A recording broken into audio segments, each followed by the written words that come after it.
Bonjour à tous, invités de notre émission ce matin, l'ambassadeur de France auprès de l'UNESCO. Bonjour Philippe Lalliot. Bonjour.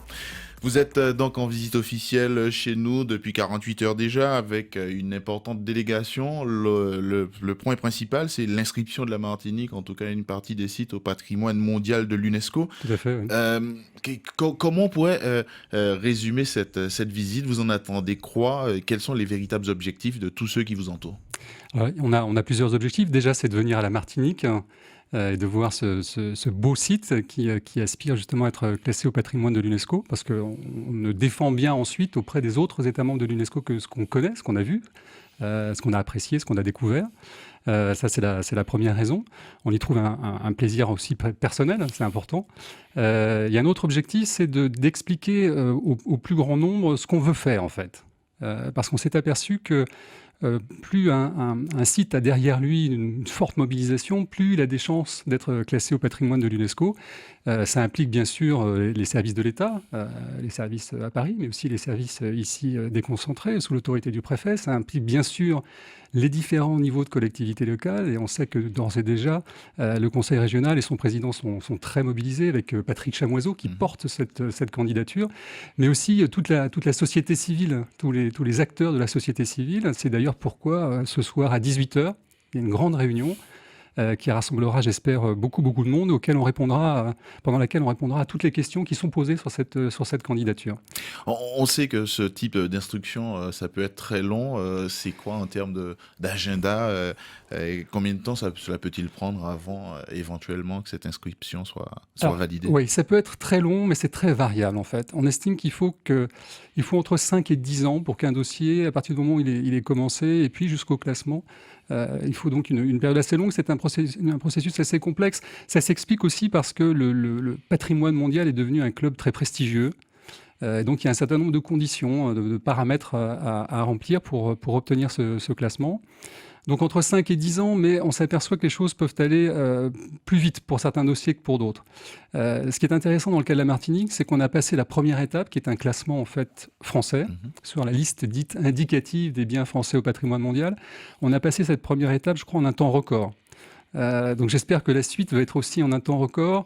Si on se fixe une ambition à peu près réaliste, on peut dire un dépôt du dossier sur le bureau de l'UNESCO en 2017 et un classement en 2018.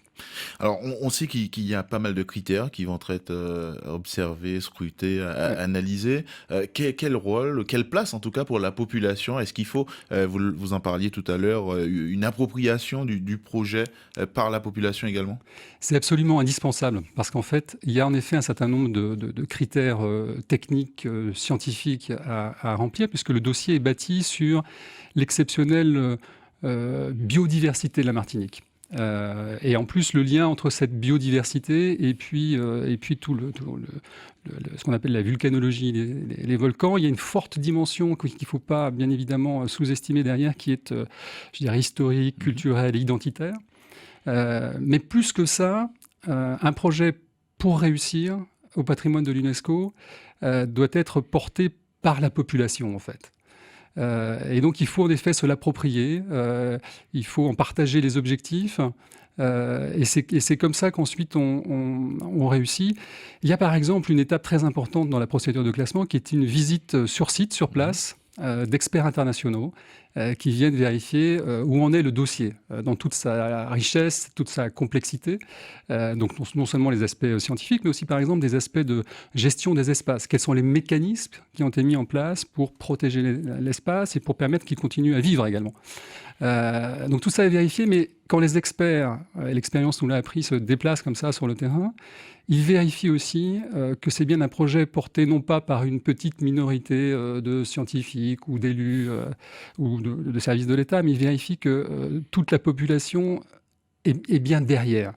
Parce que là aussi, quand vous avez un espace comme ça classé au patrimoine mondial, l'idée n'est pas de le mettre sous cloche. L'idée n'est pas de faire un musée à ciel ouvert, mais bien au contraire de trouver les mécanismes qui vont permettre à la fois de protéger, préserver, d'une part, mais aussi de permettre que se développe le territoire. Il y a une vraie dynamique de développement derrière.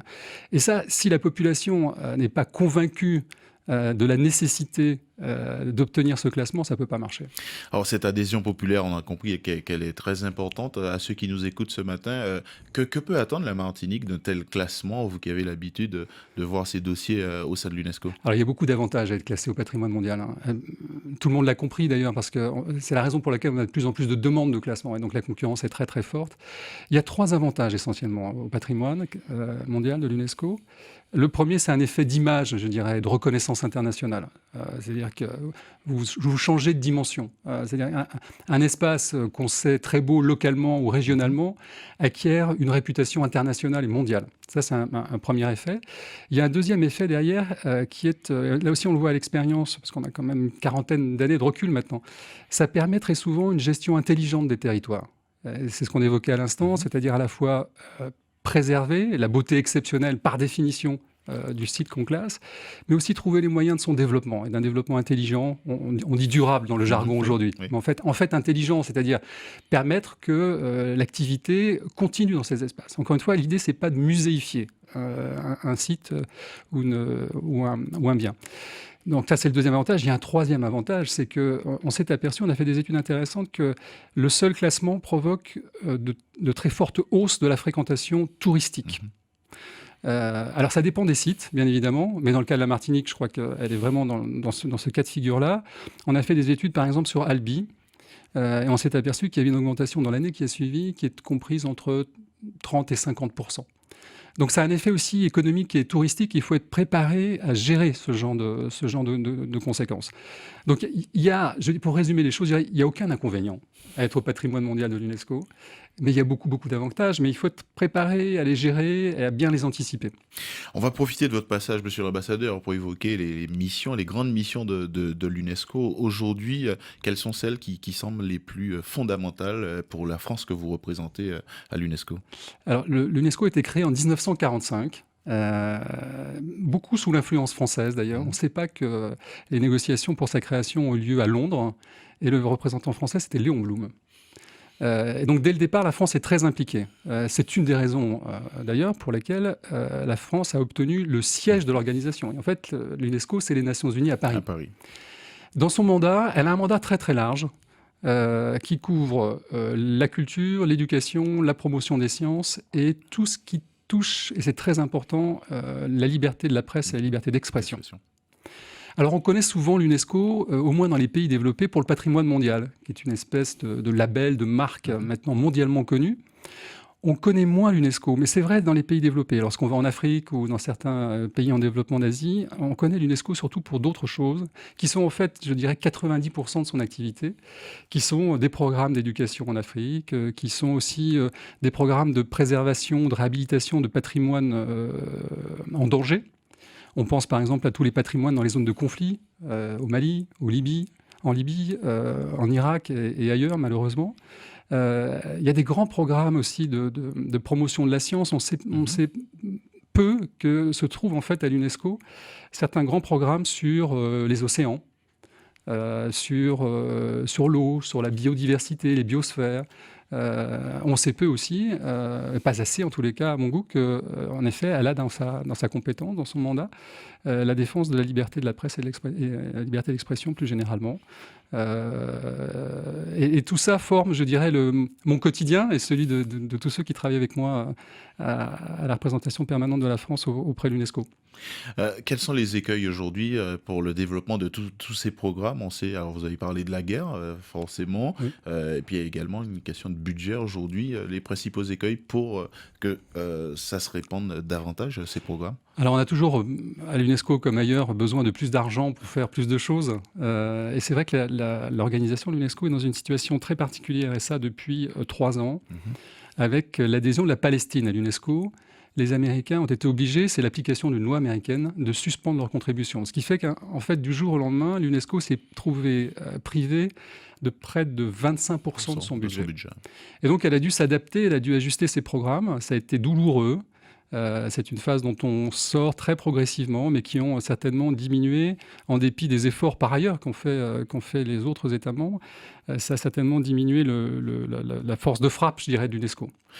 Ça, c'est un problème. Après, il faut gérer ensuite 195 États membres à l'UNESCO Tout à qui ont fait. chacun des priorités différentes. Et donc, on discute. Certains États sont moins sensibles à la liberté de la presse pour dire les choses de manière diplomatique.